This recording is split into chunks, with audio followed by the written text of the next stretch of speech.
Muy bien. Pues el caso es que, aunque son grupos distintos, pues voy a hablar del paisaje sonoro, pero de otro aspecto del paisaje sonoro. Si me excusas un minuto, José Manuel, Sí, dime. yo voy a presentar el curso Sí, y sí, claro, enseguida, claro, y a Roberto, porque tampoco esta es la primera vez que se ven todos claro tanto que con sí, Roberto claro. como contigo, y por supuesto que daremos entonces inicio a tu charla. Bien, Entonces, bien. buenas noches, ahora sí, oficialmente para todos y para todas. Eh, Buenas tardes. Espero que estén muy bien. Es un gusto pues estar nuevamente reunidos y reunidas acá con ustedes. Hoy tenemos el gusto de iniciar el curso de Tecnología y Creación Sonora, que es facilitado por el doctor Roberto Cuervo y que tenemos el orgullo y el honor de trabajar también con el profesor José Manuel Berenguer y con el profesor Gonzalo Vifarella, que no me cuesta decirlo, yo creo que pueden ser los más importantes en todo el tema de música acusmática, y seguramente Roberto también, acá para el lado colombiano, puede ser uno de los más importantes en el tema. Entonces es todo un honor y todo un gusto pues estar compartiendo con estos tres maravillosos profesores, y voy a leer un poco las hojas de vida. Seguramente la de José Manuel está eh, desactualizada con este montón de cosas que nos comparte, que está desarrollando, pero pues al menos algunas cosas básicas, y él nos podrá compartir unas últimas actualizaciones. José Manuel, José Manuel Berenguer, director de la Orquesta del Caos del Festival Música 13, fundador de Coclea, miembro de la Academia Nacional de Música Electroacústica de Burgos, presidente de honor del International Conference on Electroacoustic Music del Consejo Internacional de Música de la UNESCO. Ha sido objeto de premios y distinciones otorgados por instituciones como perdónenme el alemán, International Vernikunst Darmansk, eh, y otro montón de instituciones.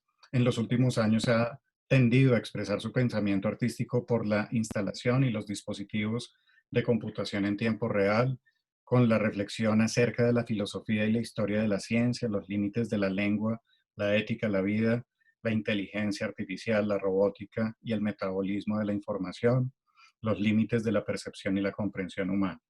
Sus trabajos incluyen instalaciones como por ejemplo Silenci, Transfer, La Casa de la Pólvora, Megakai Micron, y performances como Nymph or On Nothing, Lambada Eater con Jane Rigler, Expanded Piano con Agusti Fernández, y Desde Adentro para microscopio, guitarra eléctrica y generación electrónica de sonidos e imágenes. Muchas otras obras acá están citadas que sin duda demuestran la amplia trayectoria del maestro Berenguer. Y por otro lado, nos acompaña también el doctor Roberto Cuervo. También leo su perfil. Él es diseñador industrial, magíster en planeación urbana y regional con énfasis en diseño urbano de la Universidad Javeriana. Es egresado del posgrado en Artes Mediales con el diploma de Introducción a la Producción Musical de Berklee College of Music. Es doctor en Diseño y Creación de la Universidad de Caldas. Defendió la tesis Cómo escuchar la ciudad, la experiencia de los paisajes sonoros urbanos, la cual fue laureada. Realizó sus pasantías de investigación doctoral con justamente el maestro José Manuel Berenguer y la Orquesta del Caos en Barcelona. Es profesor asociado e investigador del Departamento de Diseño de la Pontificia Universidad Javeriana de Colombia, donde adelanta las investigaciones Contraste Sonoro, el diseño de artefactos sonoros urbanos, estado del arte sonoro en Colombia, diseño de un videojuego crítico feminista, ya está en su segunda versión, el paisaje sonoro inmersivo, modelo de evaluación de la cognición creativa en los procesos de enseñanza-aprendizaje del diseño, la incidencia del ambiente lumínico de las aulas en los procesos de enseñanza y aprendizaje para la formación de arquitectos y diseñadores. También adelanta una investigación con un grupo de investigación de la Tadeo, del cual también hago parte yo, y tenemos el gusto pues de trabajar, o tengo el gusto de trabajar con él en, en dicha investigación. Es profesor de la maestría en diseño y creación interactiva de la Universidad de Caldas y del posgrado en artes mediales, diseñador y artista sonoro interesado en investigar las dinámicas de los paisajes sonoros urbanos y el diseño de creación de experiencias sonoras interactivas. Bajista y compositor con interés en la música contemporánea industrial, ruidismo, electroacústica cosmática y electrónica. Son dos profesores de primer nivel. Muchísimas gracias a los dos por estar presentes acá. Roberto, te doy la palabra por si quieres decir algunas palabras y luego le damos la palabra a José Manuel para que inicie su charla. Bienvenidos a todos y a todas y disfruten pues entonces la charla de hoy.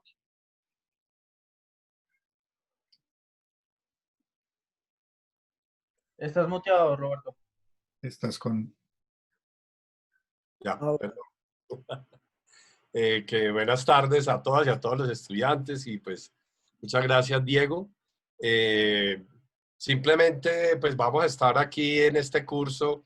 Yo los voy a estar acompañando, ayudándoles pues a ir llevando cada uno de los ejercicios semanales, participando en los foros y bueno, aquí estaremos en contacto todo el tiempo. Entonces pues más bien prefiero, yo sé que la hora, a la diferencia con España, pues nos hace, nosotros aquí estamos todavía con sol y Manuel está ya en hora de dormirse, entonces más bien le doy la palabra para que nos introduzca sus lecturas, los temas y como las reflexiones que consideres, José Manuel, como pertinentes para los estudiantes en el inicio de este curso. Entonces, pues adelante. Pues muchas gracias, Roberto, y muchas gracias, Diego. Decía que, bueno, claro, con respecto de los estudios de maestría, de esta maestría, quiero decir, claro, yo trabajo en muchas cosas, ¿no? Pero me parece que es lo más pertinente son las discusiones acerca del paisaje sonoro. Ya las últimas veces que estuve, digamos, hablando con vosotros era acerca de paisaje sonoro, acerca del ruido, creo que fue la última vez. Hoy no voy a hablar del ruido, y sí voy a hablar del ruido, pero no desde el mismo punto de vista que la otra vez. He estado pensando, es que no me gusta mucho repetirme, por más que no sea el mismo grupo, ¿no? Pero bueno, en fin, me gusta explicar las cosas en las que, en fin, trabajo en los últimos tiempos. Eso no quiere decir que ahora mismo esté trabajando muy activamente en el paisaje sonoro, estoy más bien con los computadores cuánticos y cómo hacer arte con eso. Pero bueno, en fin, estas reflexiones que quiero compartir en fin, con vosotros, que quisiera compartir, vaya, pues son mucho más recientes que aquellas que la última vez hice acerca del ruido, ¿no? Entonces, bueno, me gustaría recordar que, bueno, recordar o contaros, porque no es muy conocido. En el 2004, es decir, hace ya unos cuantos años, 16, se desplegó en Buenos Aires una campaña publicitaria que llamaba muchísimo la atención, ¿no? Yo nunca más he vuelto a ver ese anuncio, pero con una sola vez realmente ya tuve más que suficiente, ¿no? Es decir, me quedé como muy sorprendido. Y yo no creo que que llegue nunca a olvidar la imagen que saltaba, ¿no? De valla en valla de una parte a otra de la ciudad. Luego he intentado buscarla, ¿no? Pero no la he encontrado, esa imagen. Pero la recuerdo bien, es decir, que os la voy a contar, digamos. Era sobre un fondo blanco en las vallas que cubría la mayor parte de la superficie.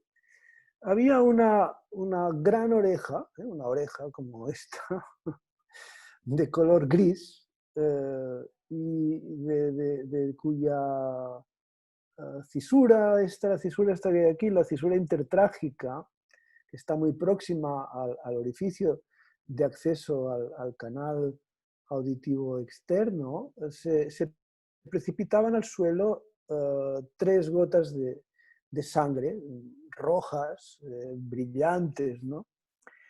Y lo que se anunciaba era un modelo de altavoces de coche. No hay muchas dudas acerca de lo que vendría a sugerir el anuncio, ¿no? O sea, básicamente, 2 mensajes emparentados y preferentemente dirigidos a un público joven, ¿no? Es decir, escucha la música en tu coche tan fuerte como quieras, incluso más de lo que tu cuerpo aguante. Y también otro mensaje así interesante para según quién molestarás lo indecible a la gente al pasar en tu coche, ¿no? Claro, en ambos casos se plantea como positivo llevar la experiencia de la escucha más allá del límite de lo soportable, ¿no? O sea, yo, claro, con el tiempo, cada vez estoy más convencido de que, aunque parezca broma, eso es precisamente lo que en muchos casos se anda buscando. O sea, no voy a entrar en si se trata de una conducta voluntaria, involuntaria, consciente, inconsciente o semi-inconsciente. Solo diré que si resulta que algo es posible, entonces pues ocurre, va y ocurre en un momento dado de la historia, ¿no? ¿Que podemos hacer bombas atómicas? Pues claro, las construimos, ¿no? O sea, ¿que podemos dejarlas caer sobre ciudades indefensas? Pues claro, pues las dejamos caer, ¿cómo no? ¿Que podemos poner la música aún más fuerte de lo que antes la poníamos? Pues adelante, aunque moleste, aunque nos duela.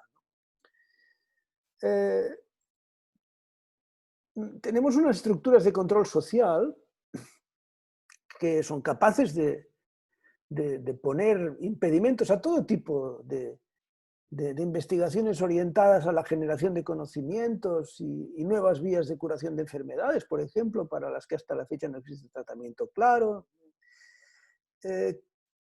Esas estructuras de control que hacen todo esto, o sea, no muestran ningún miedo ni ningún empacho en permitir que se distribuyan dispositivos peligrosos entre la población cuando los intereses que intervienen superan determinados niveles económicos, ¿no? Pese a que el peligro puede afectar a los propios usuarios, ¿no? y a su entorno social e incluso medioambiental, casi siempre a sabiendas de que ello puede ocurrir, hasta se estimula ese empleo, ¿no? Y se permite el estímulo de ese empleo.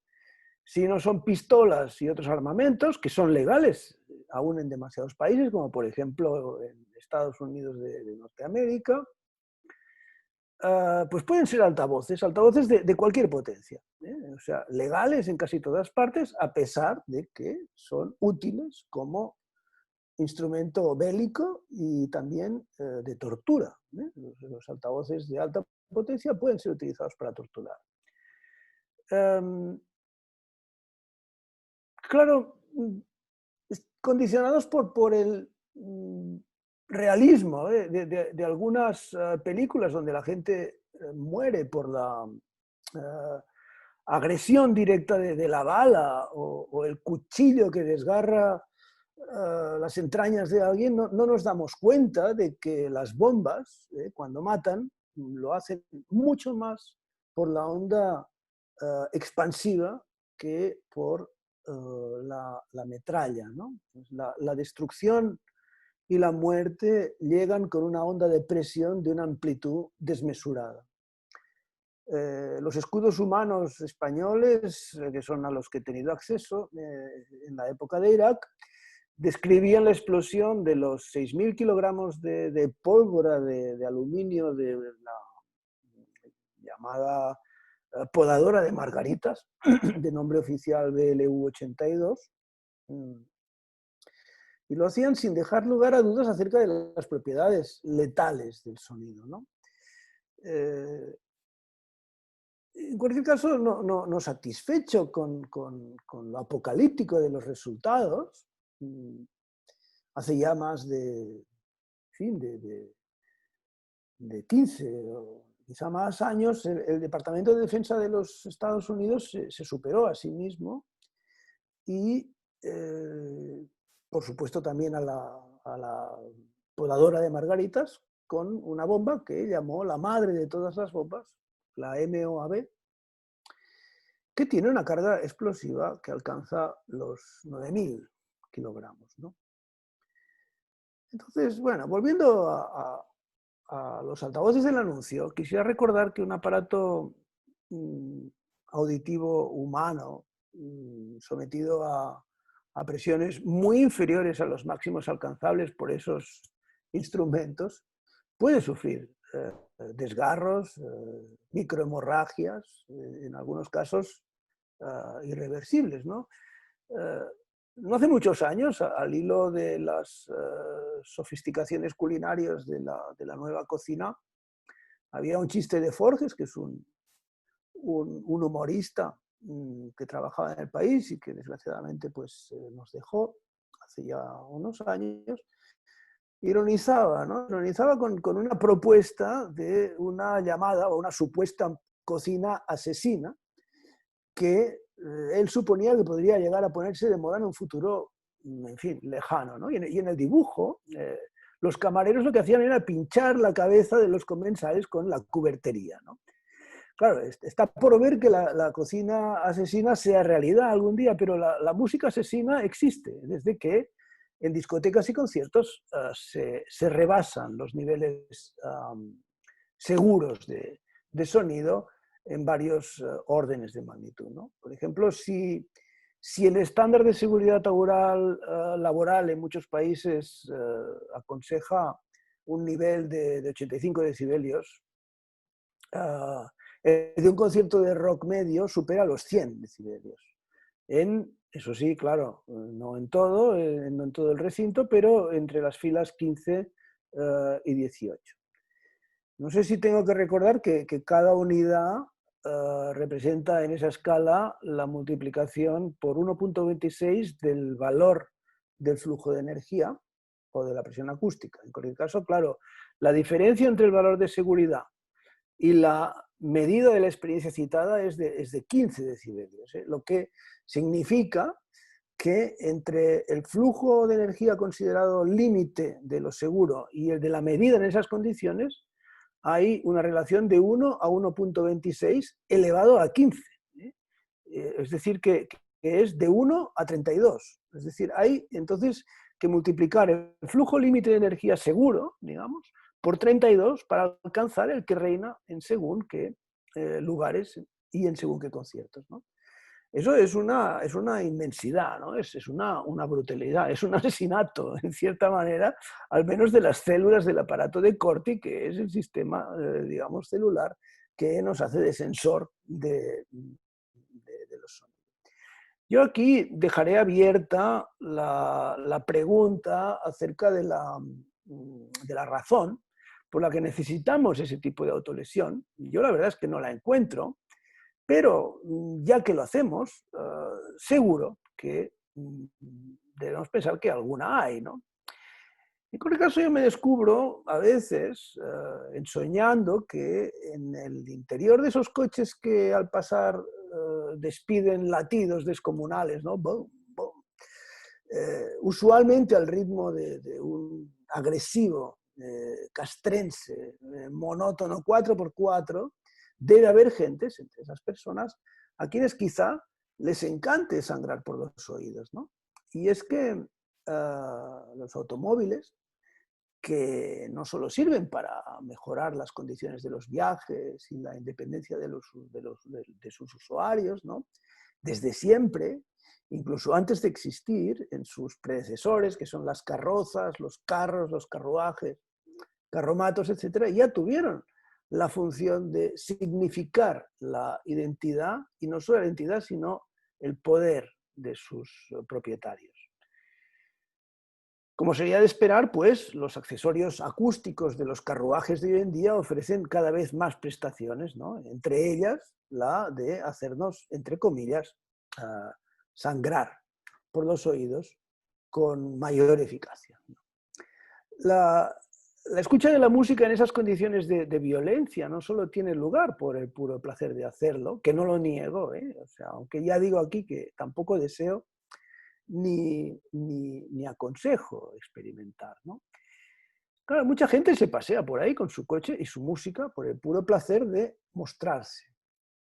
Demostrar poder, bueno, quizá es una suposición plausible, ¿no? Pasa igual con quienes transitan por los espacios públicos con un reproductor de MP3 o el teléfono móvil a todo el volumen que se puede, con los altavoces a punto de saturación, como si los auriculares, como estos que llevo yo aquí, pues en fin, no existieran, ¿no? Porque de hecho, para ellos, poner la música así es, digo yo, debe ser comparable a vestirse de una determinada manera.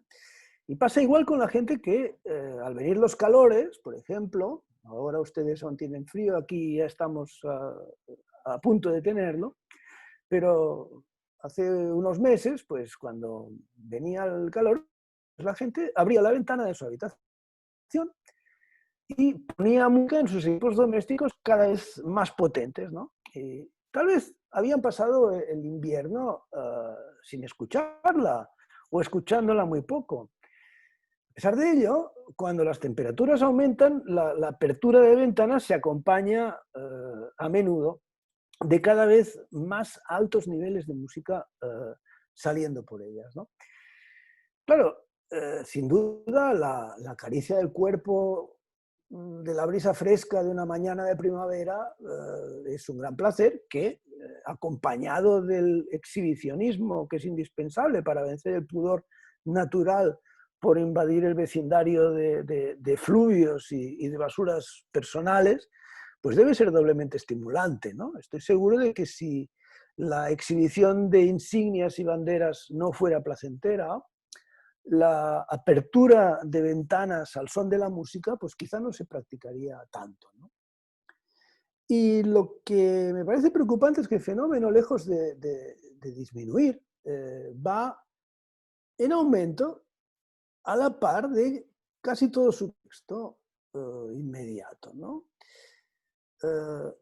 La potencia de los equipos de música domésticos y el ensanchamiento del espectro, el tiempo medio de la escucha de música, ¿no? Los niveles medios y máximos de sonoridad en las aglomeraciones urbanas, las franjas de horarios de explotación de negocios ruidosos, el umbral medio de audición en las sociedades industrializadas y otros indicadores, por ejemplo, como los niveles del consumo de música, que crecen a pesar de las lágrimas de cocodrilo de los editores cuando se quejan de la piratería, ¿no? Yo no creo que existan datos que establezcan directamente vínculos de equivalencia, pero el comportamiento de esas variables que caracterizan los usos sociales del sonido parece comparable al de otras que nos alertan de cuestiones fundamentales para el equilibrio social, incluso para nuestra supervivencia en la Tierra, como por ejemplo, y sin ir demasiado lejos, el incremento acelerado de la temperatura media del planeta. Como a juzgar por la escasez de resultados obtenidos en la lucha contra esa evidencia, está claro que esta cuestión, que es acuciante, no preocupa suficientemente a una masa crítica de dirigentes políticos. Parece normal que su interés por otros temas no tan llamativos, entre ellos la calidad acústica del entorno, sea casi nulo, ¿no? Hay campañas tímidas, ¿no?, que de vez en cuando se plantean con una dedicación de recursos que son muy escasos, y lo cual eso hace pensar que están solo orientadas a un ligero lavado de cara de las administraciones ante el público, que es sensible, y que los responsables políticos deben evaluar tan escaso como los medios que emplean, ¿no? O sea, al parecer, esta es, desde el punto de vista político, una problemática considerada menor. Sin embargo, aunque los dirigentes casi no la tengan en cuenta, yo diría que tanto su evolución como la forma miedosa, pusilánime de tratarla, parecen sintomáticas de un mundo desbocado, de un mundo preso de un proceso de realimentación positiva que no es capaz de desactivar. Las brechas social y económicas aumentan, ¿no? O sea, nos cuentan que la cantidad de gente que se halla por debajo del umbral de pobreza disminuye, pero no nos dicen nada, o muy poco, acerca de los que justo están rebasando ese límite, ¿no? Y resulta que hay quien sostiene que son la mitad de la población mundial y que van en aumento. O sea, la gente que está en el límite de la pobreza. Claro, con los niveles de violencia pasa lo mismo, como con los del metano y los de dióxido de carbono, como el nivel del mar, como la carrera esa perversa a la que se entregan demasiados medios de comunicación que conciben y estimulan la realización de misiones donde gana el que más tonterías dice, el que propone la actividad más violenta o más denigrante, quien se hace más rico o quien se hace más famoso o quien está más tiempo sin hacer nada, ¿no? O sea, si alguien nos viera de lejos, podría decir que estamos convencidos de que no tenemos límites. Tenemos prisa por ir a cada vez más, ¿no? Los medios están repletos de publicidades que una y otra vez, tanto da si de forma manifiesta o subrepticia, nos repiten ese mensaje. Luego, cuando las bolsas bajan, parece que se termina el mundo, ¿no? Pero, ¿cómo podemos pensar o creer más bien que vamos a ir creciendo indefinidamente? ¿A quién le interesa que nos creamos semejante cosa? Si está claro que los recursos del planeta son finitos. O sea, ¿quién tiene aún interés en que nos creamos iguales en el fondo a los dioses, ¿no? O sea, ¿quién tiene interés en que continuemos pensando que tenemos derechos sobre la Tierra y el resto de los seres que la habitan? Quien lo tenga será porque yo no entiendo otra razón, que es que no abriga ya ninguna esperanza y piensa que bien vale la pena acelerar el proceso un poco más si de ello puede sacar algún partido a corto plazo. Y así, esos discursos triunfalistas que, sin enunciarlo explícitamente, nos anuncian un futuro mejor, pues paradójicamente nos conducen con velocidad creciente al desastre. Cuando aún no habían caído las Torres Gemelas, es decir, hace casi 20 años, casi solo se hablaba de calentamiento global como una suposición de algunos científicos cuya credibilidad se ponía sistemáticamente en duda en diversos ambientes poderosos, puesto que ese mensaje resultaba pues molesto, ¿no? Porque enfriaba pues esas profecías espectaculares de las que estábamos hablando, que son siempre tan estimulantes y apreciadas. En ese contexto hipomaníaco de la época, yo escuchaba una vez en Arco, unos años antes en realidad, a Derek de Kerkhoff en un alegato donde apologizaba por el crecimiento del pulso metabólico de la cultura, que asociaba al desarrollo de Internet, al aumento del ancho de banda de los canales de transmisión de datos, así como al de la velocidad de la electrónica computacional. Me dejó bastante perplejo que en ese alegato tan eufórico sostuviera que la auténtica nueva música, la más apropiada a las especificidades de Internet y más acorde con el pensamiento cibernético propio de los tiempos que estaban por venir, había de ser lo que entonces ya hacía, digamos, 10 años o más, se llamaba música techno. Yo la verdad es que nunca entendí cómo fue que le diera por ahí, ¿no? Porque la cosa no me parecía relevante para su argumentación. Superado el segundo decenio del siglo, ahora que la atribución del progreso a los logros técnicos pues, no es sostenible sin tener en consideración pues, otras complejidades y cedidas a otras propuestas estéticas, las marcas de modernidad, de contestación, de alternatividad, que en aquel momento la música techno acaparó, yo diría que despiadadamente, casi sin dejar espacio a otras manifestaciones musicales igualmente modernas, pero menos agresivas, se confirma ahora la absorción más que la fusión del techno por los géneros musicales tradicionales.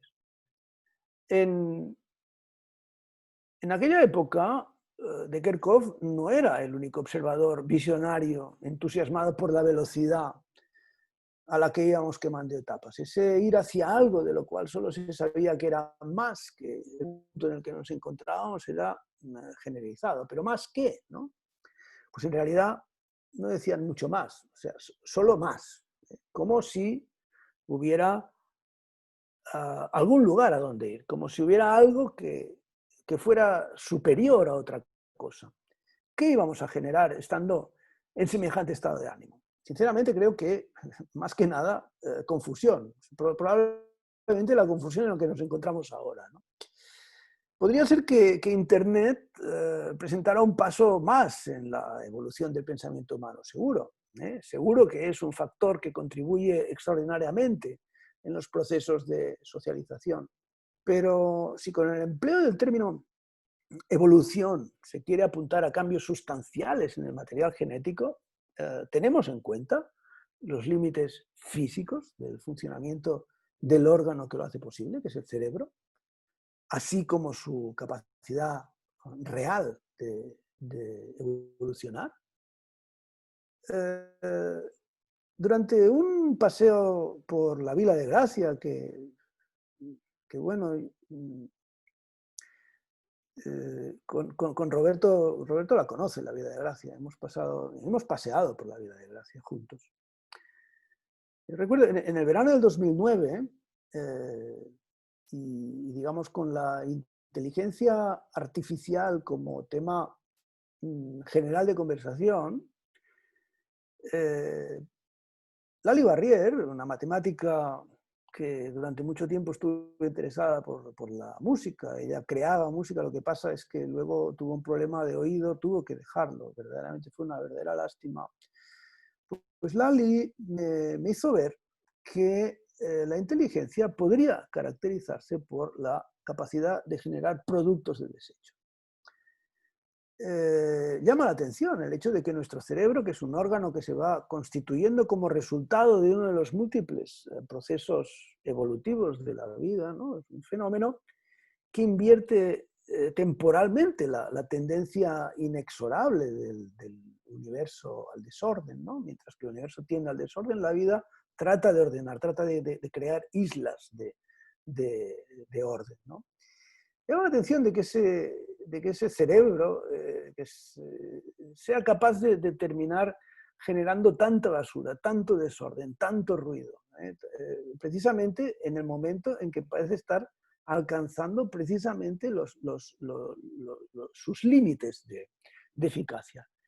Está claro que nos convendría un reajuste evolutivo. Lo que no está tan claro es si ese reajuste puede o no ser posible. En cualquier caso, pensad en los plásticos que estamos generando. Cuando yo vivía en Brasil, pensábamos que generábamos mucho plástico. Pero ahora que hace 2 años que estamos viviendo en Barcelona, el plástico que generamos en esta casa es como 10 veces más, digamos. Entonces, yo no sé el plástico que generáis vosotros en vuestras casas, pero ¿es verdaderamente necesario llenar el mundo de todos esos plásticos que finalmente son basura? Y el sonido, pues también es basura, ¿no? O sea, los sonidos, igual que los colores, igual que los contornos de las cosas, son percibidos como gestalts, como formas, ¿no?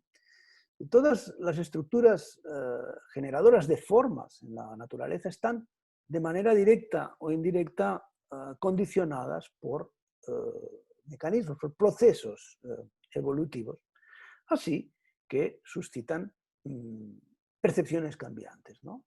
Las cosas son como son, las percibimos como las percibimos, que a causa de ello, si se trata de material inerte, tienden a la permanencia frente a estructuras más inestables. Pero si se trata de seres vivos, alguna población de individuos de alguna especie ha obtenido ventajas en la perpetuación de sus genes, los cuales, tras ciclos y ciclos reproductivos, tienden de esa manera a extenderse a la mayoría de los individuos de la especie.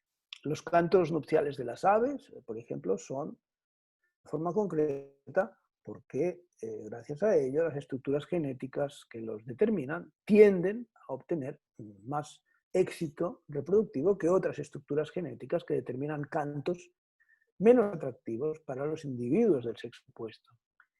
Pongo el caso de las aves porque es muy espectacular, pero ocurre igual con los sonidos de las otras especies de animales. Con cada especie ocurre, ¿no? Las hembras del grillo, por poner otro ejemplo, localizan al macho por su canto, que debe ser de una forma particular para que les parezca sexy, ¿no?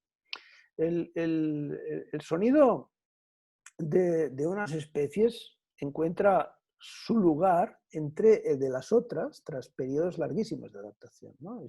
Es muy instructivo comprobar que en la selva o en la sabana los sonidos de los animales se escuchan independientemente, casi sin interferir entre ellos, ¿no? Tienden a ocupar bandas espectrales o ventanas temporales distintas, así que es habitual percibirlos simultáneamente en todo su esplendor, ¿no? Y eso es porque generación tras generación los individuos de cada especie van ajustando sus producciones sonoras de manera que ocupan las bandas de espectro o las franjas de tiempo menos densas, por lo que la probabilidad de enmascaramiento de su canto es menor, ¿no? Y con ello aumentará la probabilidad de ser localizado por sus congéneres del sexo opuesto y así, si no lo localizan también antes sus depredadores, pues mayor será también la probabilidad de aparearse y perpetuar su material genético. Así pues, el paisaje sonoro está sujeto a procesos evolutivos. Y me gustaría señalar que una vez estabilizados, los cambios debidos a tales procesos tienden a ser irreversibles. El sentido de la evolución es el mismo que el de la flecha del tiempo. Es decir, una vez afianzado un determinado estado, la vuelta atrás es de una probabilidad escasísima, o sea, casi tanto como la de que espontáneamente se recompongan, ¿no? los añicos de un vaso que se estrelló contra el suelo, ¿no? El paisaje sonoro cambia constantemente y de manera, digamos, irreversible, siempre, haya mediación humana o no. esté compuesto de sonidos de procedencia humana o no. Probablemente, sin embargo, el proceso sea mucho más rápido cuando los humanos entramos en juego, y eso sí es algo sobre lo que me gustaría llamar la atención. Existen incrementos en la velocidad del cambio del paisaje sonoro que, inducidos por la presencia humana, impedirían, ¿no? o dificultarían el ajuste del resto de elementos sonoros a las nuevas situaciones globales de ocupación del espectro. Tenemos los humanos, pues, el poder de llenar de basura sonora el paisaje sonoro, y ello no es soportable por todos los seres vivos. Y puede que incluso no lo sea ni por nosotros mismos, porque los altos niveles de sonido aumentan el estrés en los seres humanos y disminuyen su capacidad de comunicación. Y también otra cosa que es importante, que es la capacidad de respuesta. En algunas ciudades, por ejemplo, parece comprobado que hay aves que transponen hacia arriba la frecuencia de sus cantos, probablemente como resultado de una adaptación a zonas de espectro donde no hay tanto enmascaramiento, de manera que podrían quizá escucharse con mayor facilidad. Hay otras especies con menos capacidad de adaptación que quizá hayan abandonado las aglomeraciones urbanas a la búsqueda de otros hábitats acústicamente menos confusos, menos atacados, ¿no? Claro, no todas las agresiones del paisaje, el paisaje sonoro, pero el paisaje en general, se producen por gusto. Lo corriente es que se den solo como consecuencia de actividades que quienes tienen poder para ello juzgan necesarias para las comunidades humanas, y que como efecto colateral pues producen un alto contenido de basura en forma de señales sonoras, ¿no? A veces han ocurrido acompañadas de la inconsciencia, otras, yo creo que las más, la inconsciencia y la falta de información de los más directamente afectados ha sido conscientemente explotada para extraer beneficios económicos a costa de la degradación del patrimonio sonoro. Claro, tratamos la naturaleza como si estuviésemos al margen de ella, ¿no? Pero el lugar de la especie humana en la naturaleza es totalmente equiparable al de las otras especies. Ni está por encima, ni está por debajo, ni está al lado de la naturaleza. La humanidad está en la naturaleza, forma parte de ella, como las demás especies, o sea, contribuye con los productos de su actividad en la conformación del medio que las contiene a todas.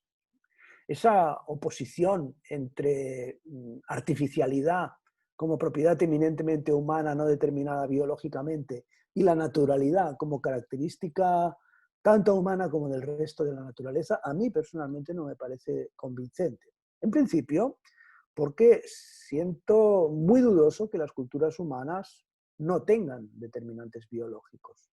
Si uno ahonda un poco en las razones de las costumbres, haya vínculos fuertes entre estas y las respuestas de las comunidades humanas a las presiones del entorno, ¿no? Es factible considerar las ciudades, que son construcciones tradicionalmente calificadas de artificiales, como interfaces de la humanidad con el mundo, ¿no? Son como son para dar respuesta a las presiones del ambiente, igual que los nidos o las madrigueras, ¿no?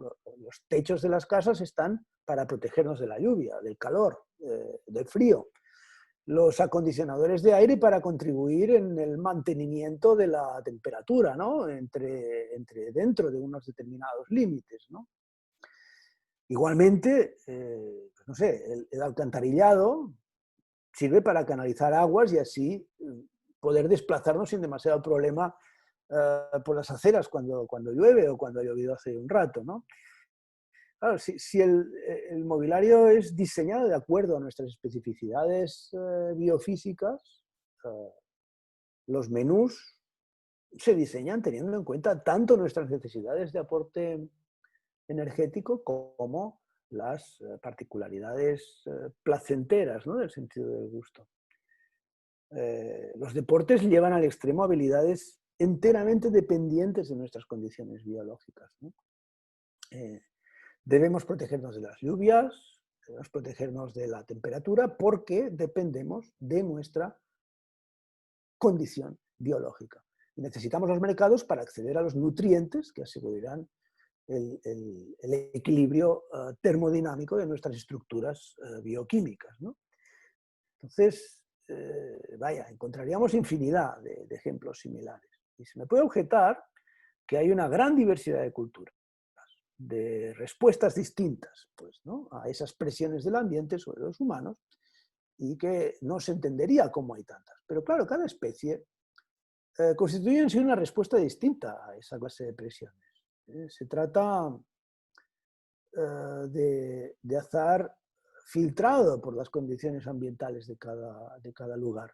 Como cuenta Jacques Monod, que diría Demócrito, las cosas ocurren por azar y por necesidad. ¿Por qué en la actividad humana no habría de ocurrir algo similar si ocurren las especies, ¿no? Alguien podría objetarme también que las respuestas humanas son resultado de la reflexión y del libre albedrío, del empleo de la mente. Y en ese caso yo le respondería que la reflexión y la voluntad son aún hoy, en el año 2020, hoy por hoy son términos en tela de juicio en el terreno neurobiológico. Resulta que la experimentación neuropsicológica no ha conseguido demostrar que movamos un dedo porque queramos moverlo. Podría ser justo lo contrario, o sea, tener la sensación de quererlo mover porque lo movemos. Eso sería una especie de racionalización. Y es que la inteligencia parece haberse desarrollado para responder apropiadamente a las presiones ambientales, no para querer o no querer dar tal o cual respuesta. No podemos considerar que las producciones humanas al margen de la naturaleza, porque son naturaleza, yo creo. Y tampoco podemos decir con total convicción que la humanidad sea especialmente perniciosa para la vida. Hace tiempo que se habla de la séptima extinción, ¿no? O sea, de la llamada megafauna, ¿no?, la que habría dado comienzo en el Holoceno, es decir, hace 10.000 años, con gran probabilidad, dicen, a causa de actividades humanas. Bueno, quizá lo que voy a decir responda a un sentimiento poco fundamentado, pero a mí me gustaría romper una lanza en favor de las culturas que viven en armonía con las otras especies. Desde luego que cabe preguntarse si esa armonía es real. Sea como sea, yo convendría en que, a pesar del poder de destrucción que adquirimos a medida que superamos nuestras habilidades técnicas, hay usos culturales más perniciosos para la vida que otros. Y dicho sea de paso, no es necesaria la procedencia humana de un agente para que tenga poder de causar daño irreparable en la naturaleza. A pesar de que desde hace ya muchas décadas, ¿no?, los científicos vienen argumentando con indicios, como decía antes, incuestionables, que la evolución no se dirige a ninguna parte, que no tiene ningún sentido defender la existencia de cúspides evolutivas, ¿no?, que no hay especies evolutivamente superiores a otras, que no sobrevive el más fuerte, sino el que mejor se adapta a los cambios del medio, y que, en consecuencia, ¿no?, la humanidad es tan solo una pieza más del mosaico de la vida en la Tierra y no una especie privilegiada.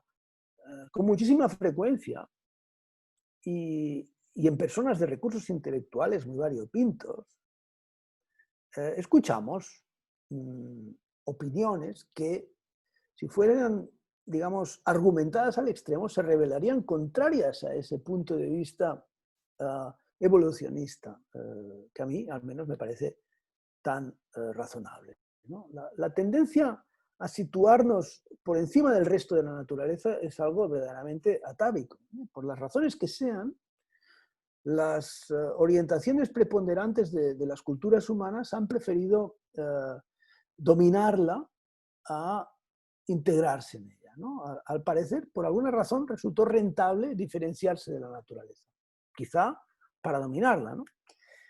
Ahora nos sentimos inseguros porque en el horizonte se avizora ya una escasez impresionante de recursos. Puede que por eso sea rentable dominarla, pero no debería estar demasiado claro para nadie, ¿no? O sea, lo llamativo, a pesar de las evidencias de todo tipo, es que aún haya quienes estén propugnando la huida hacia adelante, ¿no?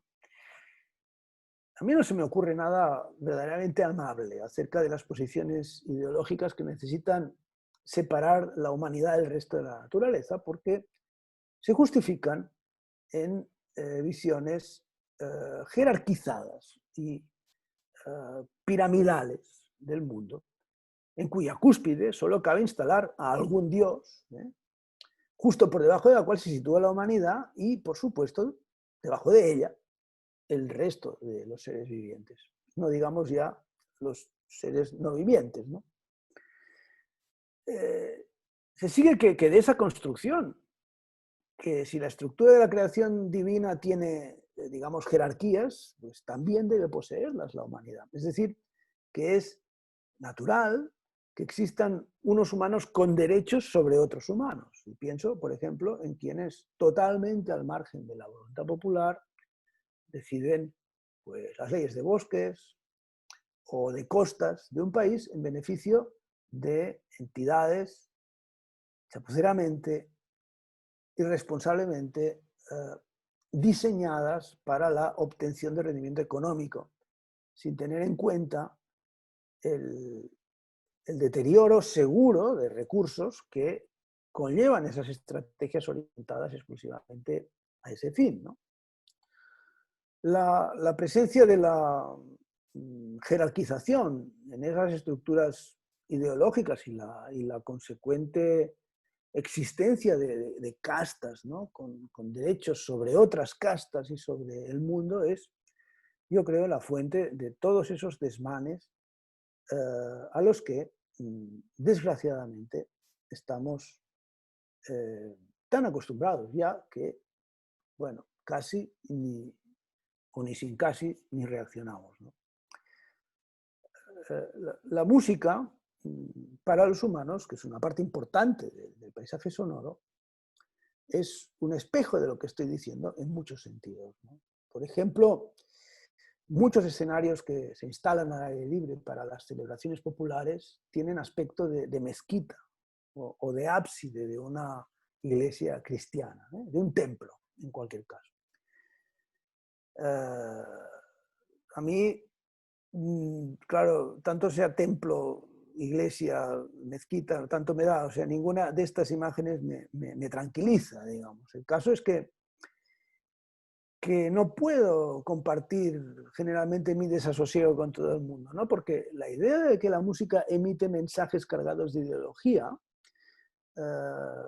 no necesariamente concordante, ¿no? con la de los textos y con textos que se le asocian, esa idea no es una moneda de cambio, más bien predomina la tendencia a ser la música tratada al mismo nivel que las sales de baño, ¿no? O sea, un edulcorante más de la vida, una especie de masaje, ¿no? Y tal parece ser su función para la mayoría. Sin embargo, a mí me parece que el trasfondo ideológico transpira de cualquier aspecto musical que se quiera tener en cuenta, ¿no? A menudo hallo especial coherencia entre las formas de presentación pública de la música y el substrato ideológico de quienes la producen o la proponen en el seno de diversos grupos sociales que están a su alcance, ¿no? Debería llamar la atención que un escenario musical callejero tenga tanta similitud con la cabecera de las iglesias, que es la zona donde se sitúa el altar, con su retablo al fondo y a los lados y toda esa imaginería moderna cargada de focos y proyecciones audiovisuales, ¿no? Es notable que en la mente de tanta gente, de tantos grupos sociales y culturales tan distintos, la música comparta tanto con la religión. Contrasta profundamente el hecho de que mientras la procedencia del sonido en la mayoría de paisajes sonoros se reparta de forma tan distribuida y en los conciertos sea totalmente direccional. La multifocalidad, que es el índice del grado de equivalencia entre los sonidos de un paisaje sonoro, se opone a la direccionalidad tan acusada de los conciertos, que es un aspecto que denota la procedencia de la jerarquía en la dirección del flujo de sonido, lo que vale más que todo lo demás. La momentánea desaparición de los DJs de las posiciones centrales de los escenarios en los años 90 fue algo esperanzador. No es para mí, porque parecía poner en cuestión esa organización ancestral, ¿no? y proponía algo genuinamente horizontal y democrático. El DJ estaba con la gente, en el mismo sitio. Es una lástima que la cosa no duró mucho, porque poco a poco los DJs ocuparon nuevamente los lugares reservados a los oficiantes musicales de antaño, ¿no? Su público, yo creo que apenas reparó en ello. Quizá hasta echara en falta la presencia de figuras predominantes. ¿Cómo fue que al principio los DJs se situaron en las esquinas de las escenas? ¿A qué se debió? ¿Y cómo fue que dejaron de hacerlo? Yo diría que en principio no querían asumir ese papel tradicional de los músicos, pero que la marea ideológica fue poniéndolos sin demasiado trabajo en el lugar donde los necesitaban.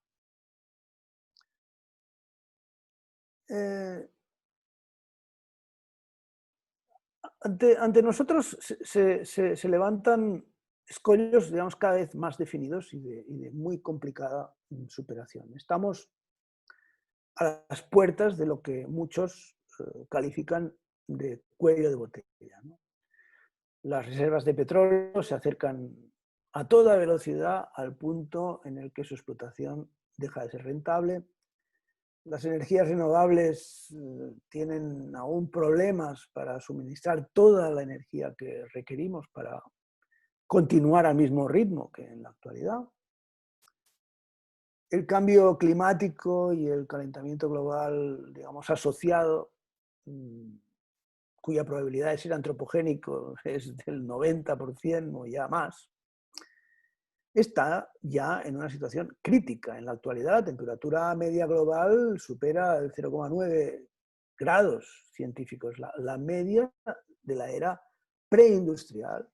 Y todas las simulaciones prevén ascensos acelerados que rápidamente superan los 2 grados centígrados, ¿no? Si la temperatura global media de la Tierra llegara a superar los 4 grados centígrados, la vida humana quizá ya no sería posible en ella, o al menos no sería pensable tal como la tenemos ahora, ¿no? Y esos son datos que están al alcance de todos y que están ampliamente cotejados. Y a pesar de la evidencia, seguimos confiando en que sabremos reaccionar en el último momento. Y no contamos con que seguramente no será fácil evaluar si hemos alcanzado o no el punto de no retorno. Si, como sugiere Jacques Attali, la música es a la vez espejo y profecía del mundo, mientras su evolución continúe más marcada por esa tendencia al crecimiento exponencial y divergente que por cambios cualitativos y autorregulados, pues yo diría que parece que no tendremos ningún indicio de que la tendencia global al desastre que ahora nos amenaza vaya a diluirse, ¿no? Continuamos anteponiendo los dictados del placer a los de la realidad. Y esto es un concepto puramente freudiano. El principio del placer frente al principio de realidad. Continuamos aferrándonos, ¿no?, a la idea semítico-cristiana de que el mundo está para servirnos. Y no sin sarcasmo, diríase que los dogmas del Génesis nos llevan directamente a un apocalipsis que podría no ser tan espectacular ni tan épico como el de San Juan, pero al fin y al cabo, apocalipsis, ¿no? La ruptura con el curso actual de las cosas es inevitable. O bien conseguimos dominar nuestros requerimientos energéticos y así modular el ascenso de las temperaturas, o bien terminamos desapareciendo. Pese a poseer esa habilidad ética que Francisco Varela también describiera como hecho evolutivo, casi únicamente propio de los humanos, aún no disponemos de herramientas demasiado sofisticadas para controlarnos. Según Varela, esa característica sobresaliente de nuestra especie procede en gran medida de otra contingencia cognitiva de más bajo nivel, algo más próxima a la maquinaria neuronal, que consiste en la facultad de percibirnos a nosotros mismos percibiendo y actuando. En general, cuando pensamos en nosotros, no solo nos referimos a nuestro cuerpo, a nuestro cerebro, a pesar de que es precisamente ese órgano el que lleva a cabo la actividad de pensar. O sea, nuestros miembros, nuestros órganos, forman parte de la entidad a la que apuntamos en esa autorreferencia. El cerebro sabe que necesita de todo el cuerpo para mantenerse vivo. Como consecuencia de la capacidad de autorreferencia y de reconocernos formando parte de nuestra especie, la percibimos actuando en el mundo y demasiado a menudo introduciendo ruido en muchos, si no todos los sistemas con los que la especie se relaciona. Esta clase, estas reflexiones, son precisamente una de tantas muestras de la realidad de percepciones de ese tipo, ¿no? De autorreferenciales. Eudald Carbonell, uno de los antropólogos que trabaja en Atapuerca, diría que poseemos conciencia crítica de especie y nuestro órgano del pensamiento es capaz de pensarse a sí mismo como parte de la maquinaria que necesita de unos cuidados sin los cuales podría peligrar su propia integridad, ¿no? Entre esas necesidades consta pues, el intercambio social, la socialización de nuevos bienes patrimoniales, imposibles sin la existencia de la especie, y que a su vez necesita de un contexto sano para continuar viva. Al cerebro le conviene entonces considerar el mundo como su extensión y cuidarlo como si el cuerpo que lo aloja pues fuera precisamente ese mundo, ¿no? Y lo sabe, o sea, en realidad lo sabemos. Lo que desconocemos es la forma de cuidar ese mundo, ¿eh? Necesitamos aprender a identificar y rechazar los mensajes orientados a la satisfacción de necesidades individuales, por más que alimenten la inmediatez afectiva y económica, que por esa aleatoriedad intrínseca está en la base de la falta de definición en las estrategias, digamos, globales que deberíamos adoptar, ¿no? Es una dinámica ciclotímica de ascensos y descensos reactivos que tiene, pues, por ejemplo, un espejo fiel en fenómenos como la bolsa, ¿no? Esa especie de barómetro de los avatares de la afectividad global de los poderosos, ¿no? Que debería, desde mi punto de vista, ser reemplazada por otra más lógica, ¿no? Más razonable, más ajustada a las necesidades reales de todos, ¿no? O sea, más consciente de nuestras relaciones con todo lo demás, que de otra forma, en fin, ese todo lo demás no deja de ser nosotros mismos, ¿no? El mundo necesita atenciones y nosotros necesitamos estar atentos al mundo, necesitamos escuchar al mundo. Y lo percibimos conscientemente porque nos vemos, pero aún lo saboreamos y lo sentimos poco. Y desde luego aún lo escuchamos menos, ¿no? Porque la percepción del sonido guarda una relación especial con lo inconsciente. Y tenemos una conciencia bastante sorda. La conciencia no puede escuchar sin el beneplácito del mundo inconsciente, ¿no? que a menudo se emplea a fondo precisamente para impedir que nos escuchemos. no nos dejamos ver desnudos por la ventana, pero sí permitimos que se nos oiga lo más íntimo, ¿no? Música, sexo, peleas domésticas, son, digamos, parte importante del paisaje sonoro de patios de luces de cualquier vecindario, ¿no? Si, como parece, el incremento del desarrollo y la intercomunicación de nuestras conciencias es vital, ese cambio global debe operarse en el interior de cada una de esas conciencias, ¿no? Es individual, pues. Además, debe afectar por igual a todos los dominios perceptivos. Esa idea debe, creo yo, inspirar nuestra argumentación, nuestra aportación al mundo como oyentes especializados, enseñar a escuchar cómo estamos modificando el paisaje sonoro y si muchos o algunos de esos cambios son susceptibles de ser considerados consecuencia o síntoma de los cambios ambientales con los que a todas luces estamos profundamente relacionados. Se impone, desde mi punto de vista, la diseminación global de la necesidad de una escucha del mundo atenta y profunda, que no consiste más que en la práctica individual de la conciencia aplicada a la propia manera de escuchar. Y para ello, lo que necesitamos es silencio.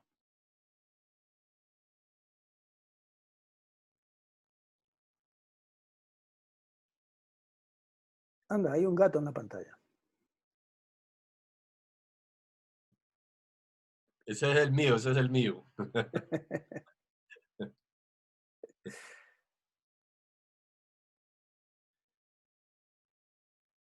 Bueno, muy bien. No sé si los estudiantes quieran hacer alguna pregunta o algo. Sería bien interesante. Adelante.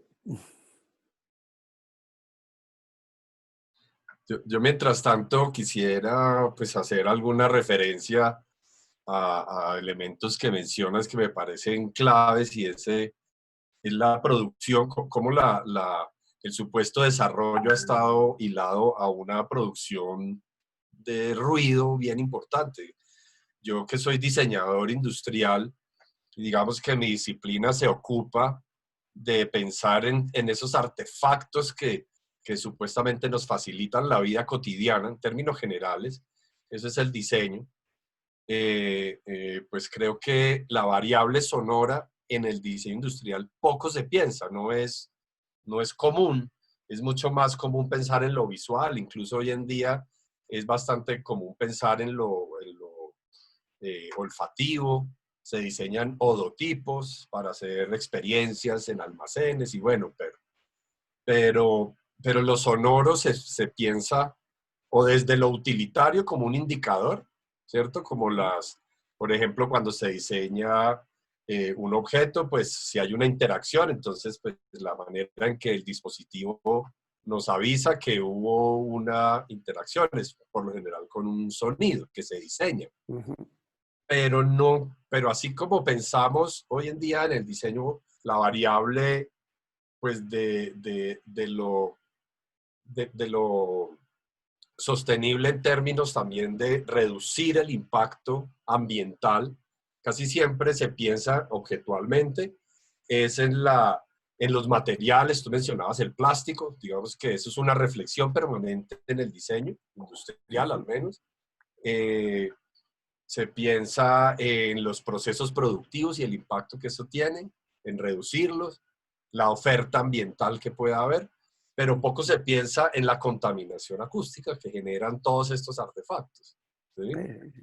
Y me parece que allí hay como una negación a pensar que la variable sonora es importante o que no es solo utilitaria, sino que tiene unos efectos incluso en la salud, pues bien importantes, ¿no? Tú lo mencionabas, pues unos decibeles muy altos, es que realmente el impacto a la integridad humana es grande, pues puede producirnos la muerte fácilmente o unas lesiones graves. y no sé, cuando se habla de temas ambientales, no se piensa mucho de lo ambiental en términos de lo sonoro. Entonces, me parece que es una reflexión que hay que hacer. Incluso si hablásemos de diseño visual, de diseño gráfico, pues el reto sería cómo desde un tipo de disciplina que se concentra en un sensor, pues en un sensorium, que sería la vista o lo visual, cómo trasladamos esa variable también a lo sonoro y la involucramos en lo visual, en el mundo comunicativo, digamos. ¿Sí? Se me ocurren como esas reflexiones, es probable, no conozco a los estudiantes, entonces no conozco sus disciplinas base, pero dada el nombre, la denominación de la maestría en diseño, es altamente probable que la mayoría sean de estos campos. ¿Sí? Entonces, de entrada, me parece que la reflexión sobre los sonoros se hace necesaria en una disciplina como el diseño. ¿Sí? No solo desde el diseño del sonido como tal, a manera de sonido utilitario, sino también de los impactos que puede generar el sonido, que a su vez genera un artefacto. ¿Cierto? Que creo que es un poco también como una perspectiva que hay que cuidar y que poco hemos hecho como especie, ¿no? Y no medimos ese impacto muchas veces. Ni lo medimos ni lo controlamos. Sí. Sí, bueno, no sé, ¿quién quisiera comentar algo? Primero quisiera saber si vienen de la disciplina, ¿de qué disciplina vienen más o menos? Para yo saber, para nosotros saber también. Bueno, buenas tardes. Buenas. Ya, ok. Bueno, mucho gusto para todos. Buenas noches. Diana Figueroa, yo soy, pues de profesión también soy diseñadora industrial y realmente tengo que confesar que este ha sido uno de los primeros acercamientos hacia lo que sería un estudio sonoro, porque pues realmente desde la disciplina, como lo mencionaba Roberto, pues también lo tomamos desde análisis de puestos de trabajo, de umbral permisivo, pero digamos que nunca había visto esa perspectiva que nos plantea hoy José Manuel, y realmente cómo también ese factor puede llegar a ser un elemento decisivo en la convivencia, porque ese es un factor que genera, digamos, un punto de malestar, la manera en la que él hiló pues todo el desarrollo de lo que sería este conversatorio, pues esta charla que él nos comparte, y cómo desde un punto de vista que yo no había considerado antes, puede generarse todo un comportamiento social. Lo que mencionaba acerca de, pues en el caso de él, para el caso que aplica, sería el hecho de abrir una ventana y dejar salir el sonido, y de alguna manera eso cómo genera una molestia y un ruido en un entorno. Pues digamos que nosotros no tenemos esos cambios en cuanto al clima, pero sí tenemos ese constante, digamos, pacto no hablado sobre algunos límites permisivos, hasta cuándo nosotros permitimos que esos ruidos invadan y hasta cuándo lo toleramos, y cómo a partir de eso se puede generar una molestia con las personas con las que convivimos, y también cómo esos mismos elementos marcan y generan unos estigmas en algunos sectores de la misma ciudad. Porque por lo menos yo me posiciono acá en la ciudad donde yo vivo, digamos, en la zona centro, donde está, digamos, una alta densidad. Vemos que hay ruido de entorno, ruido de, no solo de música, sino el mismo entorno tiene unas particularidades en cuanto al sonido y al ruido, y cómo de esa manera uno llega a sentir rechazo a visitar esa zona precisamente por eso. Digamos que son cosas que yo no había percibido desde ese punto de vista, pero hacen parte de todo, pues toda una construcción social, y hacen parte también de un elemento que marca una comunidad y que marca una ciudad y un sector. ¿sí? Porque hay sectores y lo que nosotros decimos es un sector muy tranquilo. En parte también es por eso, porque estamos, no solo la manera como está organizada, no solamente la cantidad de información que nos llega de manera visual, sino también a partir de los sonidos y del ruido. Entonces, digamos que lo que yo le decía es un primer como acercamiento hacia estos nuevos puntos de vista y esta nueva manera de concebir el ruido, no tanto el sonido, sino el ruido y todo un paisaje, como usted lo decía, un paisaje sonoro de un lugar. Creo que era eso. No son nuevos puntos de vista, sino nuevos puntos de escucha. Sí, sí, porque nosotros, o digamos, yo estaba acostumbrada a decir contaminación visual. Y digamos que la contaminación auditiva, pues sí se tenía presente, pero no, desde mi punto de vista nunca lo había profundizado así. Entonces, es interesante tener estos, digamos, estos llamados de atención hacia un elemento a considerar dentro de todo lo que podría ser una composición y una construcción en torno a diferentes elementos visuales y auditivos también. Pues será nuevo para ti, pero te has enterado perfectamente de todo, ¿eh? Pues es algo que uno indirectamente conoce, pero no le pone nombre, o por lo menos yo lo sentí así. ¿En qué ciudad estás, Diana? En Bucaramanga. Ah, vale. Ya. No sé si José Manuel conoce Bucaramanga. No, no conozco. ¿Tú conoces a Carlos Gómez? Creo que su familia está en Bucaramanga, pero Ah, yo nunca he estado ahí. Ah, bueno. Es una ciudad construida en una meseta. Es una de las pocas ciudades construidas en una meseta, entonces tiene ahí una particularidad que ya no podemos crecer más. Eso está bien. Pero hemos encontrado otras zonas hacia donde Ah, ya. expandir. Ya. y yo quisiera, así como mencionaba ahorita que son diversos puntos de escucha, también otra perspectiva u otra, como otra entrada a la referencia sobre el sonido, sobre la variable de lo sonoro, y es que también es importante socialmente el sonido, obviamente, pero hacer estudios rigurosos sobre el sonido es importante, por un lado, para comprender lo que podría llegar a ser negativo, contaminación o elementos que nos dificulten la comunicación, pero por otro lado, también no sé si llamarlo positivo o simplemente comprender lo sonoro, por ejemplo, desde una perspectiva que a mí me interesa muchísimo en la investigación, y es desde lo que implica el sonido como identificación de las dinámicas sociales, por ejemplo, de una ciudad en particular, o de una zona de la ciudad, de un barrio, o de un lugar específico. Entonces, ¿cómo desde el sonido también uno podría caracterizar algunos elementos que generan identidad a una comunidad en particular o a una dinámica social particular?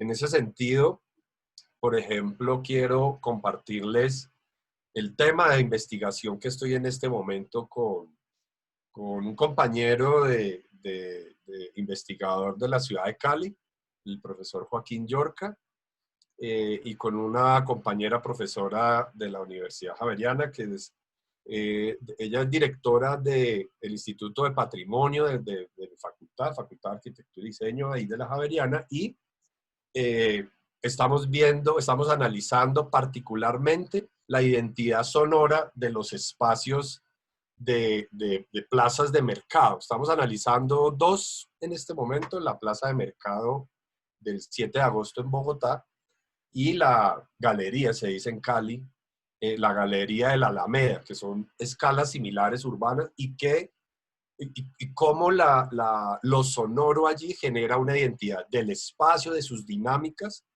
de las personas que están allí y si es importante, por ejemplo, incluso pensar en el tema patrimonio sería allí bien problemático porque el patrimonio se suele entender desde la conservación, es como lo tradicional del patrimonio. pero nosotros estamos entendiendo el patrimonio desde otros lugares, no solo desde la conservación, sino desde la caracterización, el manejo de eso que podría llegar a ser patrimonio. Entonces estamos haciendo la investigación para ver si encontramos que en la caracterización sonora de estas dinámicas, de esas plazas de mercado, de esos espacios, podemos llegar a reconocer, identificar, valorar, contrastar y validar con la comunidad si hay elementos sonoros, digamos, de un valor que pudiésemos llamar patrimonio. Patrimonio, nuevamente hago la aclaración para que nos confundamos, no desde la idea de la conservación, que es como la tradicional, sino una idea mucho más amplia y no tan institucional, no decir como esto, nosotros los supuestamente expertos creemos que es un paisaje sonoro valioso, sino también la comunidad que valida, si se identifica a través de diversos paisajes sonoros que allí se dan. Quería poner eso como para poner el diálogo también entre lo que podría ser negativo, contaminante, que nos preocupa, pero también como otras posibilidades de caracterización del paisaje sonoro o de una comunidad y hacer reflexión desde la variable de lo sonoro, que también considero muy, muy importante. Y que en parte este curso pretende también un poco eso, sensibilizar hacia lo sonoro en una visión amplia, crítica, también como las posibilidades que tiene lo sonoro en el espacio, o el paisaje sonoro en un espacio particular. No, yo creo que nadie te puede, digamos, negar que el sonido es un elemento de comunicación, ¿no? Y es un elemento de distinción. Pero eso, digamos, ya lo doy por supuesto. Es una realidad. El problema que veo es que los usos del sonido incentivados por la industria y por el mercado y por el capitalismo, en el fondo, y por el neoliberalismo, tienden a seguir el mismo patrón que el neoliberalismo. Es decir, en realidad eso es la síntesis de lo que he dicho todo este rato. Por supuesto que el sonido es un elemento de comunicación. Lo que pasa es que ese elemento de comunicación desaparece en el momento en que los sonidos empiezan a enmascararse los unos a los otros. Y eso es lo que precisamente, para que no se enmascaren y para que continúe siendo eficaz, digamos, la comunicación, tenemos que aprender a modular el sonido. Fíjate una cosa, para que se escuche en una clase de niños el discurso de un niño, digo de un niño, pues, también puede ser clase de adultos, pero las clases de niños, digamos, están siempre hablando, siempre tal, haciendo, digamos, hay un nivel sonoro medio alto, ¿no? Para que se escuche el discurso de un niño, ese niño tiene que elevar el nivel de su voz al doble de lo que está ese paisaje sonoro. Si ese niño eleva al doble y se está así un rato, el niño de al lado, para que se le escuche, se tiene que escuchar al doble del niño anterior. Entonces, ahí llega un momento en que el sistema produce una saturación. Produce una saturación o experimenta una saturación y deja de ser útil para la comunicación, precisamente. Por supuesto que la comunicación es, digamos, el sonido es un elemento fundamental de comunicación y es una belleza. Pero creo que precisamente por eso pido escucha, por eso pido conciencia acerca de ese fenómeno. Conciencia acerca de la necesidad de mantener el sonido por debajo de ciertos niveles para poder, digamos, continuar usándolo. O sea, estoy totalmente de acuerdo con lo que dices. Es decir, no lo podría contradecir. Al revés, precisamente estoy muy, muy de acuerdo. José Manuel, ¿vos conoces lo que aquí en Colombia, sobre todo en la costa caribe colombiana, se denomina, no sé por qué, picos? No, ¿O has oído hablar de eso? no. Es que es un fenómeno, yo no sé si bueno, es una cosa rara. Te quiero Ajá. compartir, o les quiero compartir a todos, pues que probablemente para aquí, para nosotros es común, ¿no? Pero estaba viendo, eh, eh, no sé si se ve mi pantalla en este momento o Sí, no. sí, se ve, se Sí, ve. sí. Entonces, en la costa norte, sobre todo en Colombia, Barranquilla, hay una práctica que es que como que las casas, sobre todo en barrios populares, se usa como, yo no sé si sea un signo de poder o qué es, ahí de pronto si alguien me ayuda, que conozca o que haya hecho más un estudio antropológico de esto o sociológico, y entonces se compra unos sistemas de sonido como puedes ver acá, parlantes, subbajos, bajos, todo el sistema, amplificadores de Madre alta mía. potencia, pero la idea también es que deben tener como una historia. Entonces, pues este se llama, como ves que Nuevo Latino, la potencia atómica, no sé, este se llama Maxix, no sé, Mr. Parranda. Eh, Esto es una locura. Entonces casi que se compite. Bueno, sí. El parrandero, y Disculpa mira ahí. los sistemas, y mira que son Servin Vega, no son tampoco, o sea, muchas veces, siempre en barrios populares, si te das cuenta, los fondos, las casas, se Se está nota que viendo son... cortado. Roberto, escucha, Yo se por está aquí. viendo cortado tu pantalla se está viendo cortada. Más que cortada, está como con mucho zoom. Sí, Sí. Voy a Roberto, de volver a pronto tú lo que mencionas ahí compartir. con los picos, pues yo trabajo en informantes y nosotros hicimos toda una nota sobre la champeta, que es lo que realmente mueve el picó. ¿Qué pasa? Que existen, efectivamente, como tú dices, en barrios populares y también existen otras rumbas donde se realizan específicamente. Por ejemplo, uno de los reyes del picó viene a ser el papá de Kevin Flores, Rafa Flores, y ellos lo que hacen es generar la rumba y el ambiente para seguir esa tradición cultural del sonido, porque de hecho el nombre del pico viene por el injerto del instrumento a la costa que llegó por medio de Inglaterra. Y es una cosa de locos. Uno se sienta a hablar con ellos y es muy bacano lo que cuentan porque la tradición del pico en sí pertenece a la tradición cultural de la champeta. Están completamente ligados. Pero ¿cuál es la...? Es que yo no entiendo muy bien porque, claro, no soy de esa zona, yo soy caleño, rolo, entonces... Pero mira que me llama la atención es que es como una especie de competencia y eso La se que suene saca a más la dura. calle, ya se saca a la fachada. Ya ni siquiera, José Manuel, ni siquiera es abrir la ventana.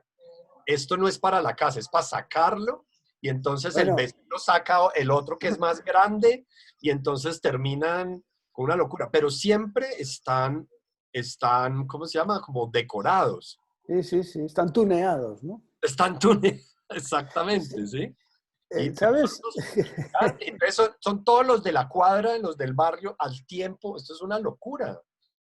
¿Ah? No, es interesante. Bueno, ¿sabes? Cuando estabas contando esto, no tiene directamente que ver con el tuneo, pero sí tiene que ver con aquella, digamos, campaña que llevamos a cabo Carlos Gómez y yo en muchos países de Latinoamérica, que era la de Sonidos en Causa, que era la de tomar sonidos en muchos ambientes próximos a entornos naturales, pero partiendo siempre de ciudades, ¿no?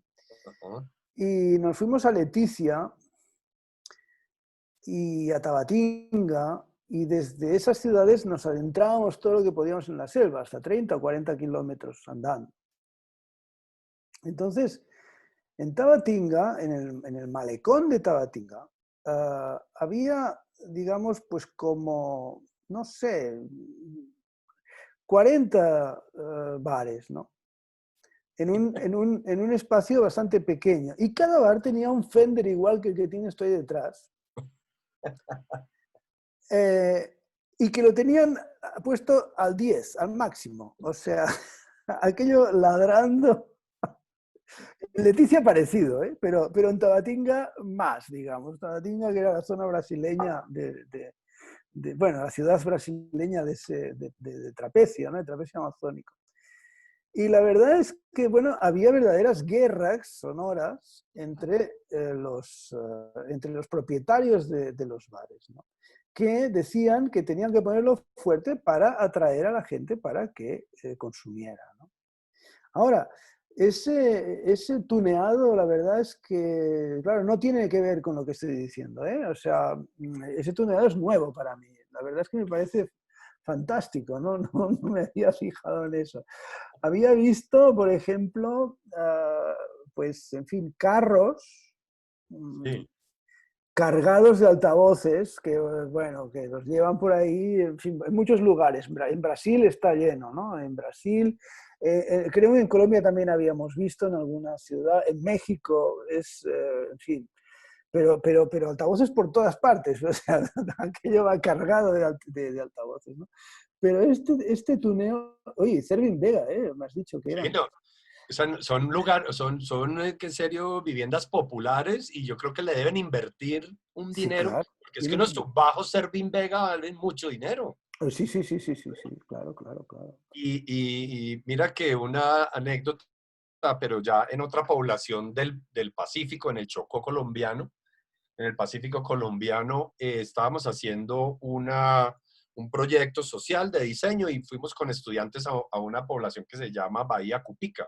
Una población muy pequeña, son como 1.500 habitantes, y pues tienen también estas prácticas, ¿sí? Cada quien saca sus parlantes a la calle, o sea, no es dentro de la casa, lo saca a la calle y pone música, y el otro pone música, y el otro pone música, y pues el cura del pueblo un día dijo, no me aguanto esto más, porque él daba misa a las 6 de la tarde y no lo dejaban, y a las 7 de la mañana. Y pues se fue para Medellín y se compró un sistema, el más grande del pueblo, lo pone todos los días afuera y lo prende y les ganó a todos dando la misa a las 7 de la mañana y a las 6 de la tarde. Y calla a todo el mundo porque le puede con el volumen, pero él también el curita también saca de la iglesia, da su misa, pero él también saca sus parlantes y con el micrófono y la música pues de la misa y suena durísimo, pero así con eso logró callar a todo el pueblo, como una cosa de poder ahí, ¿no? Es una cosa de poder, por supuesto, es una cosa de poder. De demostrarle al otro, sí. Pero bueno, ese fenómeno, yo creo que es, bueno, tú dices que lo viste allí en Tabatinga también, muy latino será, pero yo lo he visto más que nada aquí en Colombia y pues Bueno, también el compañero que nos decía que estaba asociado a un estilo de música, pero bueno. la verdad es que en Leticia y en Tabatinga se escuchaba de todo, ¿eh? O sea, desde vallenato a canción italiana, ¿eh? O sea, aquello era, bueno, es tremendo. Tenemos alguna grabación que es imposible distinguir una música, pero se oye un follón de muchísimo cuidado. O sea, realmente son grabaciones interesantes, porque claro, se oyen retazos dentro del ruido, se oye el retazo de una melodía que la sigues y se va, se esconde. Luego, en fin, es una cosa... claro, nos fuimos a grabar a un morro, digamos, a una montañita pequeñita que dominaba ese malecón. Y bueno, era impresionante. O sea, el follón que teníamos allí, madre mía. Pero sí, ¿no? Leticia era igual que Tabatinga, ¿eh? O sea, había una competencia. En cada tienda tenían un Fender igual, ¿eh? O sea, entonces... Además, Fender, no sé por qué compraban Fender, porque eran Fender de bajos y de guitarra. En serio que era Fender, no Sí, es... sí, bueno, no sé, parecía, no No, sé. pero pues de este estilo, sí. Ya. De este estilo, ¿no? O sea, o Marshall, ¿sabes? Igual que los de Jimi Hendrix. A sonar vallenato por ahí, ¿no? Claro, era monofónico por otra parte. Claro, Monofónico. claro. Muy bien, bueno, mira. Pero aquí hay una cosa gráfica que es bien interesante también, me Ah, parece. sí, sí, sí. Sí. No sé ya, ¿quién más quisiera como intervenir?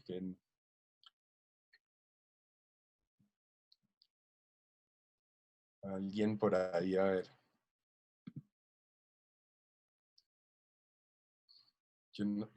Me pareció que alguien al principio iba a hablar, pero creo que yo lo interrumpí. O le interrumpí, no sé quién era. Laura Cuenca. Laura. No, yo simplemente iba a compartir lo de mi carrera profesional y cuando preguntaste a todos, ¿Y vos qué sos? ¿Qué profesión tenés? qué pena. Hola, yo soy licenciada en Comunicación e Informática Educativa de la Universidad Tecnológica y actualmente soy docente en un colegio. Ajá. Entonces Y te pues toca el ejemplo que dice José Manuel, de los niños en el colegio todos hablando al tiempo en me el salón. cayó directo al corazón, porque, o sea, lo que cuando él se refiere al ruido, literal, se vuelve en algunas ocasiones, principalmente con los niños más pequeños que no tienen pues como control o todavía están aprendiendo a respetar el turno de los demás, literal, hay veces algo con migraña por, por su aguda voz y porque o sea, es exagerado como controlar eh, todas estas canales de voz hablando al tiempo y, y eso afecta a los niños y más que nosotros trabajamos con varios niños con necesidades especiales, educativas especiales, entonces afecta bastante a algunos niños que tienen algunas necesidades educativas especiales y, y no, recuerdo mucho, fue un trabajo que hicimos con Roberto en la maestría de explorar la ciudad. Sí. Eh, y una de las cosas que nos, recuerdo que uno de los compañeros eh, había que inventar como, si no estoy mal, había que inventar como algo que relacionara pues, como un problema específico de la ciudad. No me acuerdo exactamente porque ya fue hace ya algún tiempo. Pero cuando nosotros nos paramos en una de las partes nosotros fuimos hasta la Y de Manizales, que es un sector relativamente transitado. Nos paramos allí viendo como qué vamos a hacer. No sabemos qué hacer, no tenemos idea. Y nos paramos allí y empezamos a analizar. De hecho, fue como con los ojos cerrados que nos sentamos en una esquina a analizar qué nos genera ese ruido por lo que queremos trabajar. Bueno, a la final no hicimos nada con lo sonoro, hicimos algo más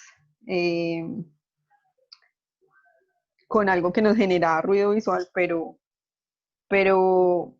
pues muy encadenado con lo que decía, lo que genera ruido. Recuerdo que unos compañeros realizaron un trabajo con con el ruido que generaban los autos de la ciudad en una de las principales vías que es ahí se me olvidó cómo se llama ahí en el centro La comercial del 23. cable. Ah, ok. No, en el cable, que es tan transitado.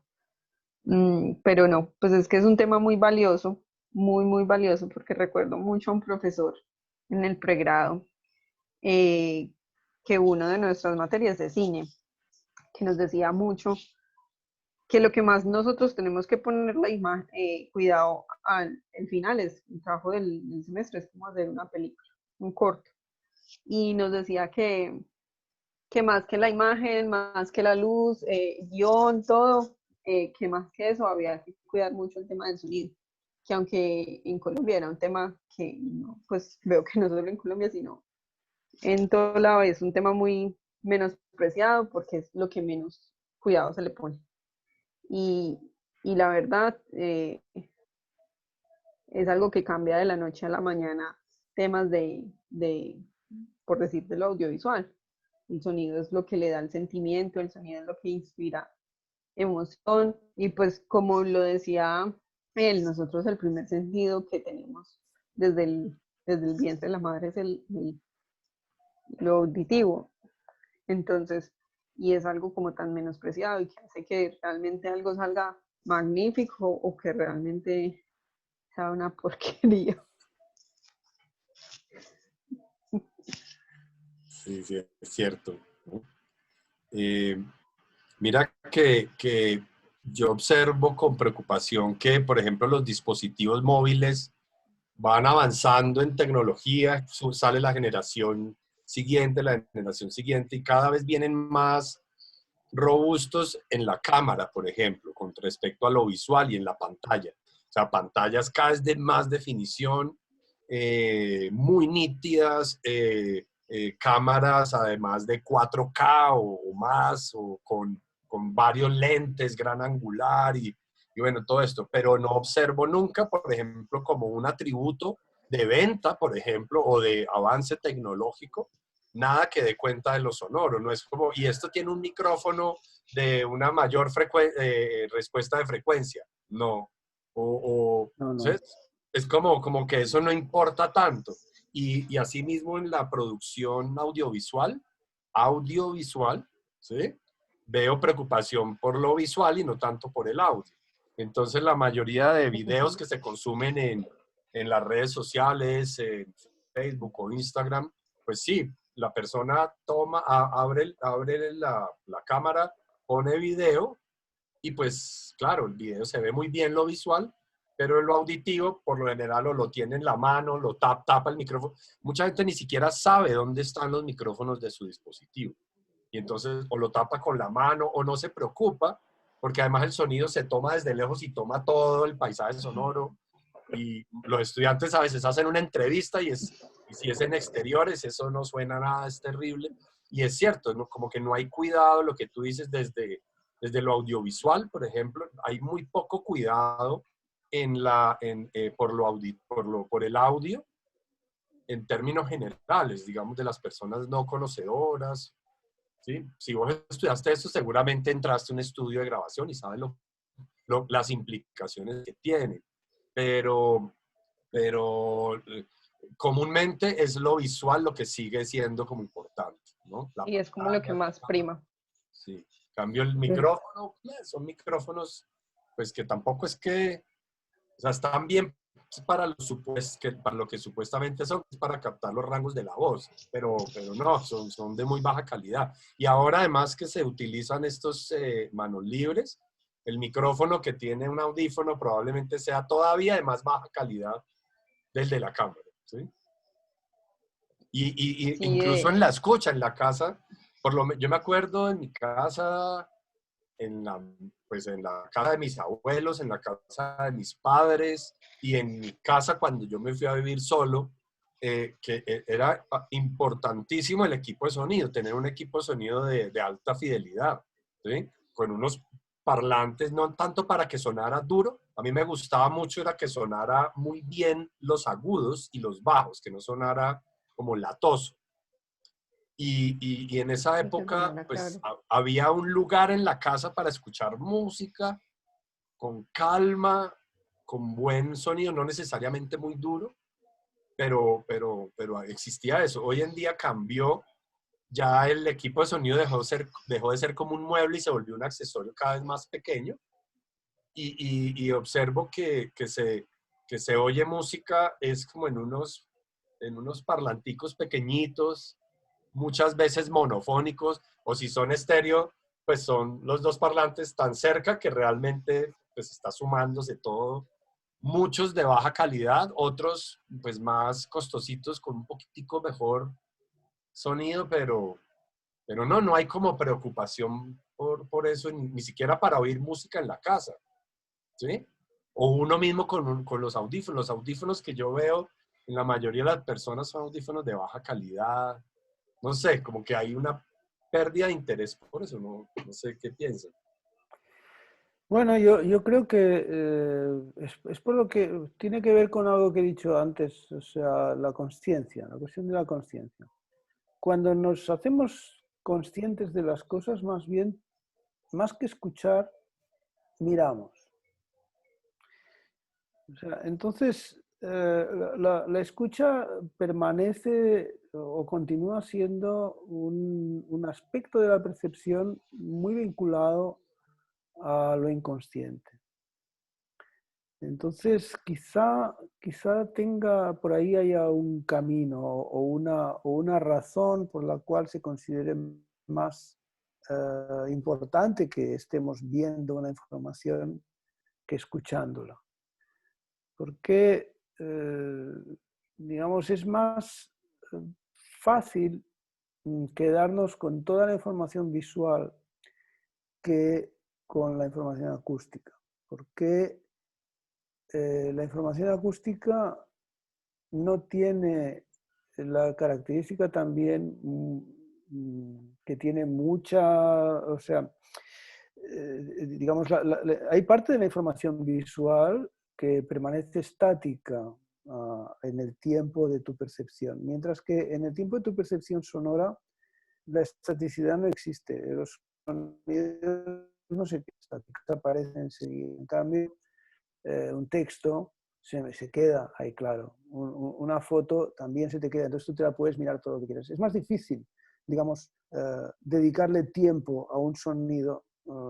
Desde luego que lo podemos hacer, o sea, cuando tú te dedicas a trabajar con el sonido, puedes escuchar el sonido todas las veces que quieras y tal, pero no es tan fácil para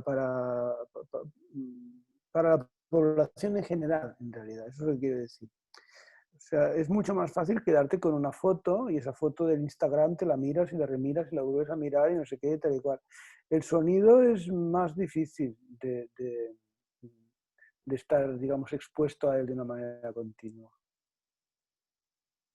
Desaparece y en el momento que desaparece forma parte ya de nuestra historia inconsciente casi.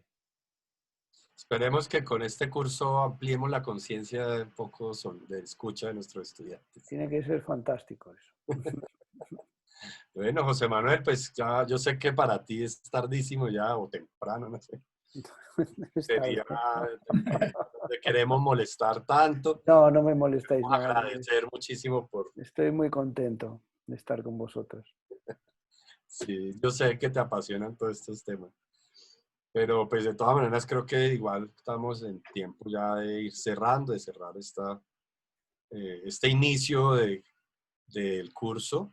Entonces, pues, bueno, yo creo que no nos queda más sino agradecerte, de verdad, de corazón, por A todos vosotros tus os agradezco yo también. ahora y por tus escritos que los estudiantes van a empezar a leer esta semana.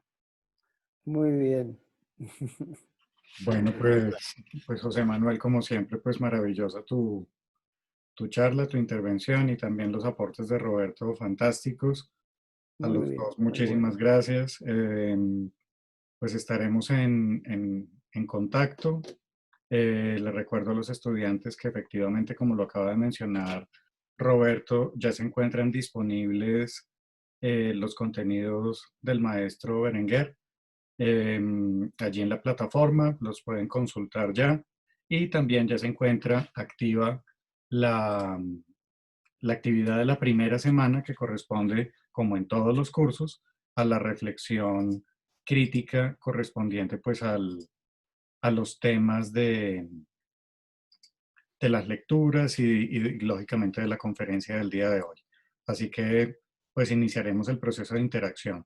Un par de cosas adicionales. Recuerden por favor todos y todas dedicarle al menos media hora diaria a los cursos. Recuerden pues que ahorita estamos con 2 cursos simultáneamente, que es el curso de interactividad y el curso de tecnología y creación sonora. Entonces pues obviamente requerirá un poco más de esfuerzo de parte de ustedes pues para poder dar continuidad y agilizar como todo el proceso. Bueno, ya con eso pues José Manuel, muchísimas gracias. Roberto, muchísimas gracias y pues estaremos en contacto. Pues Que estamos en descanse, contacto. José Manuel, que descanses. Igualmente, que descanséis. Muchas gracias. Que vaya bien. Feliz noche. Feliz Muchas noche. gracias, José Manuel. Adiós, encantado. Gracias. Hasta luego. Gracias.